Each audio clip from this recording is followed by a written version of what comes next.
son nuestras raíces?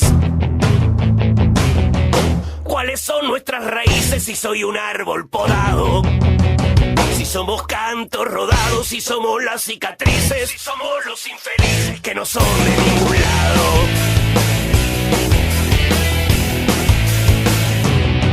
¿Cuáles son las tradiciones? ¿Cuáles son las tradiciones de nuestros antepasados? Ser blancos y colorados, ser uruguayos campeones, mantener las ilusiones y ser desilusionados.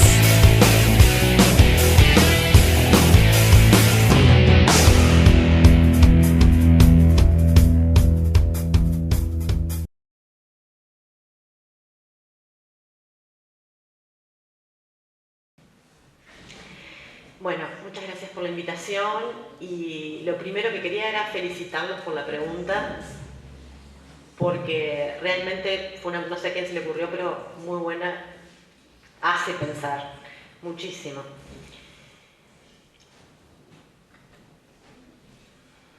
Lo primero, partiendo del concepto que se desarrolló de hegemonía, lo que queríamos distinguir es esas relaciones de hegemonía, esas relaciones de poder dentro del campo pedagógico.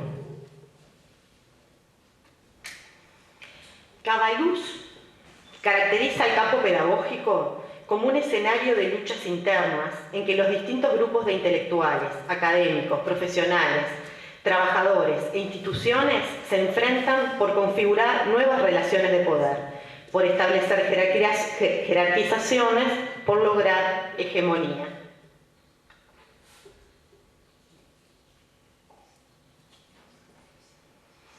Estas luchas se dan en diferentes planos. Lo que queríamos hoy es destacar uno de esos planos, la trascendencia de uno de esos planos, el que se puede denominar la lucha por el monopolio de la autoridad científica, es decir, quiénes pueden hablar legítimamente en materia científica, de manera científica en materia de educación.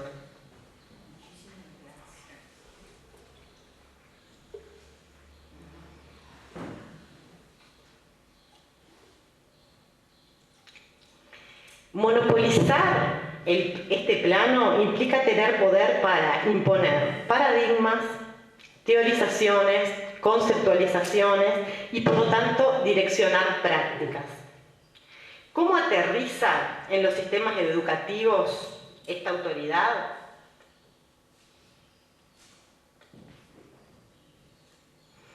Posibilita el control de la organización del sistema, ¿sí? La asignación de recursos a las instituciones determina el contenido de los concursos y eso es uno de los planos, uno de los temas fundamentales. Inspectores, directores y ahora aparentemente formación docente. Es una forma de seleccionar los cargos jerárquicos. Determina, por ejemplo, si en formación docente se investiga y se produce conocimiento. Y determina también si los docentes vamos a ser formados en investigación.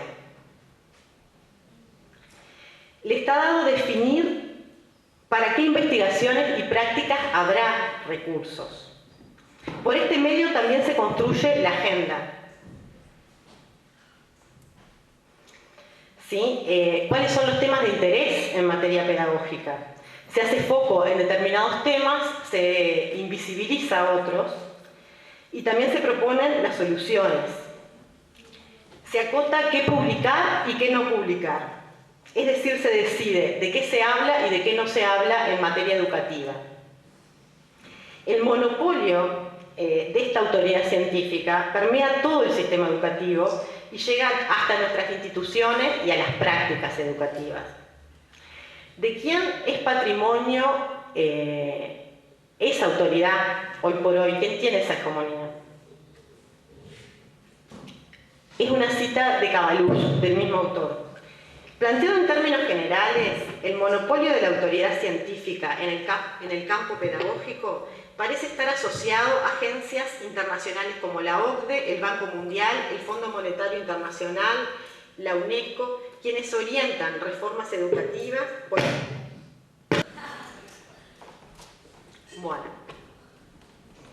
Quienes orientan reformas educativas, políticas curriculares, modelos de enseñanza-aprendizaje.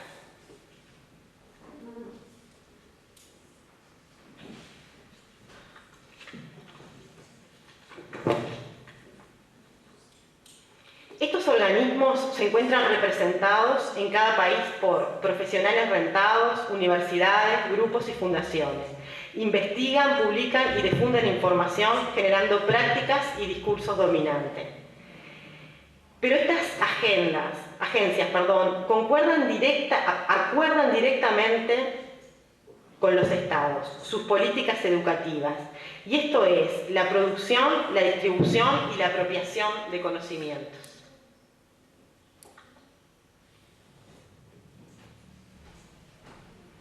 Nuestro país ha firmado convenios y se ha comprometido con metas específicas a corto plazo, con organismos como el BID, ¿sí? Otra vez el banco metido educador, como señalaba el maestro Solar, cuya base teórica es la teoría del capital humano y lo que se busca es conectar la educación con las necesidades de las empresas. Aparecen así una multitud de prácticas y propuestas que a primera vista pueden parecer inconexas. Educación por competencias, evaluaciones externas, evaluación en línea, pruebas estandarizadas, incentivos económicos a docentes, promoción total, autonomía de las direcciones liceales, en especial para designar docentes. Enseñanza o educación por proyectos, focalización y territorialización del currículum, que además en muchos casos se trata de una diferenciación del currículum por quintil de ingreso.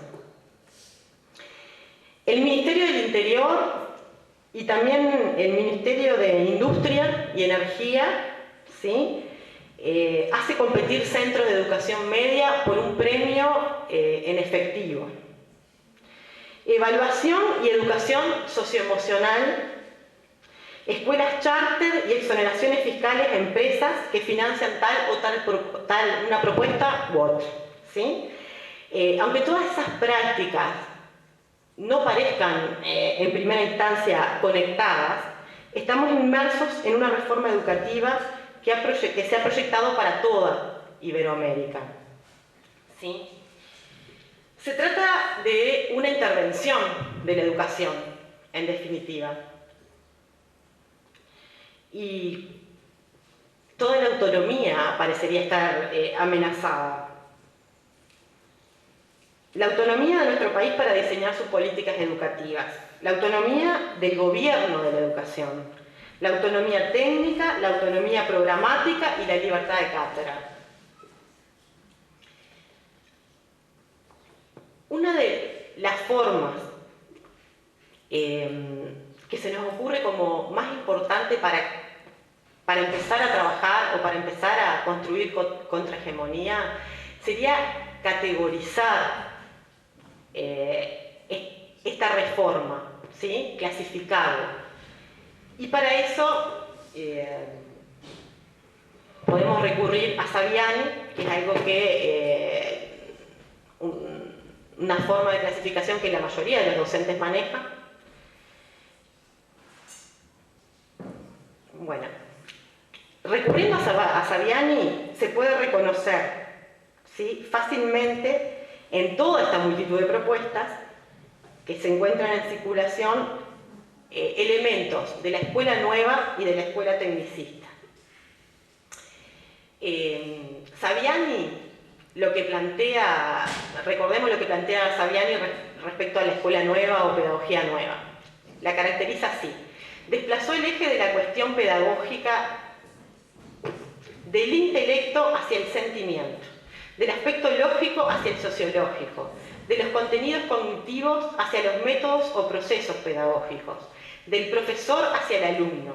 En suma, Se trata de una teoría pedagógica que considera que lo importante no es aprender, sino aprender a aprender, algo que hemos escuchado bastante últimamente. La escuela nueva llevó a rebajar el nivel de la enseñanza destinada a las capas populares, las que frecuentemente tienen en la escuela el único medio de acceso al conocimiento elaborado. Paralelamente, decía Saviani, perfeccionó la calidad de la enseñanza destinada a las élites. ¿Cómo caracterizaba la escuela tecnicista? Con respecto a los docentes y estudiantes decían, ocupan una posición secundaria, relegados a la condición de ejecutores de un proceso cuya concepción, planeamiento, coordinación y control quedan a cargo de especialistas supuestamente habilitados, neutros, objetivos, imparciales. La marginalidad es entendida como ineficiencia, improductividad, constituyendo una amenaza contra la estabilidad del sistema, y a la educación le corresponde formar individuos capaces de contribuir al aumento de la productividad de la sociedad. Desde un punto de vista pedagógico, concluía Saviani, entonces, si para la pedagogía tradicional la cuestión central era aprender, y para la pedagogía nueva, aprender a aprender, para la pedagogía tecnicista lo que importa es aprender a hacer.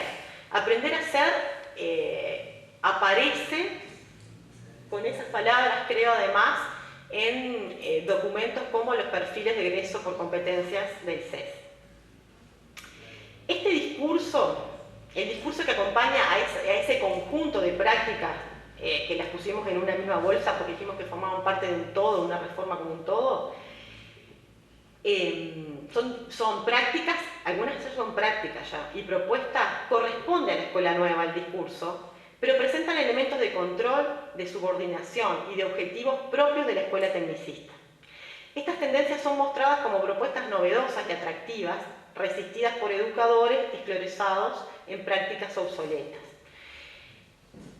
Evitan la discusión sobre teorías pedagógicas y procuran no ser categorizadas, y creo que eso es la importancia de hacerlo también. La importancia de categorizarlas o de clasificarlas es que en la operación, la clasificación es una operación, pero esa operación implica un reconocimiento explícito de que la pedagogía no es neutra ni objetiva y que en ella se despliegan contradicciones y disputas políticas y filosóficas.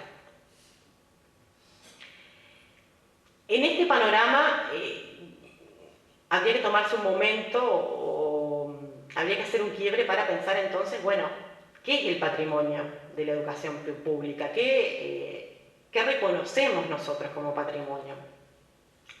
Porque si no podemos afirmar que la educación pública se encuentra abocada a la lucha contra la segregación o contra la exclusión social, ni que se encuentre embarcada en la búsqueda de la emancipación, ¿sí?, ni de la excelencia académica, entonces, en definitiva, los que defendemos la educación pública, ¿qué cosas estamos defendiendo?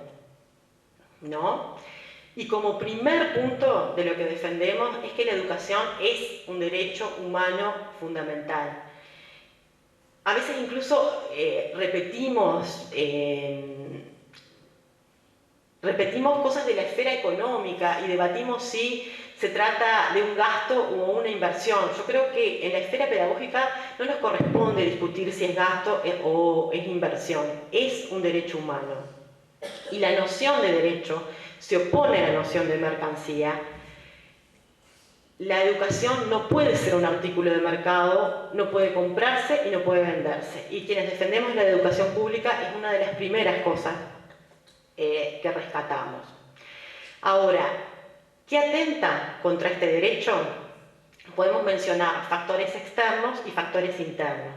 Como factores externos podemos señalar que cuando están vulnerados otros derechos humanos fundamentales, la alimentación digna, la vivienda digna, el trabajo digno, el derecho a la educación pasa a ser meramente declarativo, ¿sí? Afectan, bombardean la ausencia de esos derechos directamente el derecho a la educación.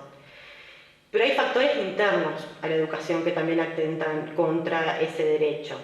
El sistema educativo sufre tensiones internas producto de los mecanismos a los que recurre la educación privada para crecer y encontrar nuevos mercados. Y la segregación educativa es cada vez de mayor magnitud y crece también dentro del sistema público. ¿Qué tradiciones queremos como patrimonio de nuestra educación? Hay una rica tradición de denuncia de desigualdades y de lucha por transformar esa realidad social, ¿no? Podemos rescatar sin duda la figura de Julio Castro o la del maestro Soler. Y tenemos una importante reserva de luchadores sociales, educadores críticos e informados. Y lo que interesaba también de la figura que acabamos de rescatar es que lo que necesitamos son educadores que puedan producir conocimiento, pero además porque tienen las condiciones materiales para producir conocimiento. Tenemos un movimiento estudiantil riquísimo, ¿sí? Que está nuevamente comenzando a surgir, con una historia riquísima. Sin duda eso tiene que formar parte de nuestras mejores tradiciones. Pero cuando se habla de patrimonio, a veces se habla el patrimonio neto, que es una diferencia entre el patrimonio y las deudas o las obligaciones que se han contraído. Sin duda por eso también es importante mirar las deudas. Parece haber acuerdo general en la educación que se mantiene una deuda con los sectores socioeconómicamente más desfavorecidos. El problema es la imposibilidad de acuerdo respecto a cuál es esa deuda. Plantea Saviani que la clase dominante no tiene interés en la transformación histórica de la escuela, sino en la preservación del dominio. Y por lo tanto va a accionar, cada vez que sienta que se encuentra en peligro, mecanismos de adaptación que procuren evitar la transformación. Como mecanismo de adaptación, ¿sí? Podemos ver cómo, con la bandera de la inclusión, se trata de promover una educación para pobres, que está facilitada por la segregación que existe, la segregación educativa que existe en el sistema. Proponen saldar esta deuda con una educación que apunte a aumentar las posibilidades de empleo de los estudiantes socioeconómicamente menos favorecidos, formándolo en actitudes y valores codiciados por los empleadores para que compitan en el mercado, especialmente en el mercado de servicios. Y todo esto es patrocinado por grupos empresariales. Los medios de comunicación además presentan a esos grupos y actores que defienden estas prácticas como portadores de propuestas innovadoras que sin embargo son resistidas, no se sabe si por pereza, por desidia o por ineptitud, por quienes quieren perpetuar prácticas generadoras de inequidades. En el 81 ya planteaba Saviani al referirse de la lucha contra la segregación y la desigualdad. El papel de una teoría crítica de la educación es dar sustancia a esta bandera de lucha, de modo de evitar que ella sea apropiada y articulada por los intereses dominantes. ¿Sí? En definitiva, de alguna forma, esa bandera de lucha está mucho más visible que la defiende la clase dominante que nosotros mismos. Pero entendíamos que lo que más defendemos, quienes defendemos la educación pública, es una posibilidad. Saviani mismo planteaba que las teorías crítico-reproductivistas no contienen una propuesta pedagógica, que no pueden contenerla, porque entienden que ese carácter segregador y reproductivo está implícito en la escuela. Pero trataba, siendo respetuoso y cuidando los aportes de las teorías críticas, de plantearse si es posible articular la escuela con los intereses de los dominados. ¿Sí? Un primer paso de esa articulación entendemos que es la definición pedagógica. La importancia de que los educadores nos definamos teóricamente es clara. ¿A qué teoría pedagógica adherimos? Debemos atar nuestras definiciones políticas a una definición pedagógica y a una propuesta pedagógica coherente con esa definición. ¿Cuál es, a nuestro entender, la deuda con los estudiantes? Para todos quienes hacemos una opción por la pedagogía crítica, la deuda con los estudiantes es posibilitar que problematicen el mundo social y que elaboren hipótesis que les permitan explicar las relaciones de poder que los mantienen donde están, que puedan descubrir explicaciones del mundo que vayan a contrapelo del discurso culpabilizador de la pobreza, que de alguna forma está implícito en la educación. La definición sería un primer paso para alejarnos de prácticas y discursos reproductivistas y para situarnos con otro como un colectivo y reconocer los rostros que integran ese colectivo. La pedagogía crítica puede hacer una irrupción en la educación formal. Planteaba Freire, y en realidad también plantearon otros, que la pedagogía liberadora consiste en desarrollar procesos de develamiento y desnaturalización de la realidad prosora, configurando actos problematizadores de la existencia humana, trabajar creando procesos y experiencias permanentes de liberación. El patrimonio fundamental de la educación pública es una posibilidad. La posibilidad latente que nos da la existencia de una masa crítica de trabajadores que puede definirse, hacer una opción pedagógica por una práctica que apunte a la liberación, que comience a planificar procesos de develamiento y desnaturalización de la realidad. En momentos que todo el campo pedagógico parece estar en manos de grupos empresariales, que se encuentran trabajando en muchos liceos directamente en los centros educativos, existe una posibilidad casi inexplorada. La pedagogía crítica puede abrir un boquete e irrumpir en la educación pública formal. Nos referimos no a prácticas individuales o aisladas, sino a un colectivo organizado con el fin de sistematizar contenidos y experiencias, de diseñar propuestas pedagógicas y metodológicas para crear un espacio crítico en el que pueda desarrollarse un discurso contrahegemónico que cuestione la teoría y la práctica educativa de las diferentes formas de dominación. En definitiva, esperamos estar a la altura de las circunstancias y de nuestras mejores tradiciones para que realmente la educación pública, la lucha contra la exclusión social, la búsqueda de la emancipación, de la libertad y de la excelencia académica se encuentre definitivamente en manos de los trabajadores.